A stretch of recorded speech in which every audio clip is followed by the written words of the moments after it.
A particle of mass m is constrained to move on the x axis as shown in the figure and the force is always towards E और force का यहाँ पे magnitude constant है. If the magnitude of the force is constant, I can say that the acceleration is constant because the mass of the body over here, for at least for the Newtonian physics, the mass of the body does not change. Okay, over certain velocity or whatever it may be, यहाँ पे the mass of the body will not change. So let us assume that initially the body is at A. Okay, and at the distance between point A and the origin, let it be equal to A. Okay, let it be equal to A, mass of the body m है. Now the force will always be directed in this direction whose value will always is constant. So I can say that force is equal to ma. Okay, so over here, in order to cover this distance A, let us assume that at this point the initial velocity is 0. So s is equal to ut plus half at square. We will use this formula. Since the acceleration is constant, if the acceleration is not constant, we cannot use this formula directly.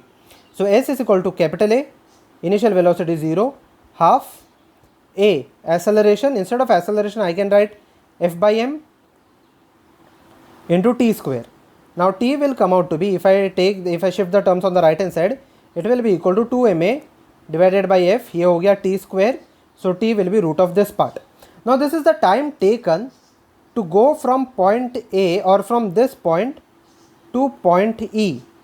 Now they have asked the total time to complete one oscillation or whatever it is. Okay, for again returning to its position. Okay, so the time taken to go from A to B, let me call this point as, or let me call this point as P, P to Q, it is equal to root 2 ma by f. उसके आगे same amplitude जाएगा. Now while going from Q to let us say R, the acceleration is in opposite direction. तो यहाँ पे initially velocity maximum है ये point पे, the velocity will go on decreasing and it will become 0. Okay, velocity will become 0, but the acceleration still will remain same क्योंकि force का magnitude same है. ठीक है, point E पे force का magnitude 0 है, वरना only except point E, for the rest of the part the force is equal to, has a constant magnitude.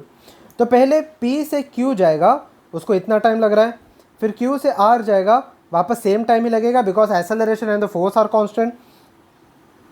वापस R से Q आ रहा है, वापस सेम टाइम लगेगा, वापस यहाँ पे Q से P चला जाएगा. So basically if you see over here there are 4 processes, P to Q, Q to R, R to Q, Q to P. Okay, so the total time taken will be equal to 4 times this value, so it will be equal to 4 times 2ma divided by f, which is option number A.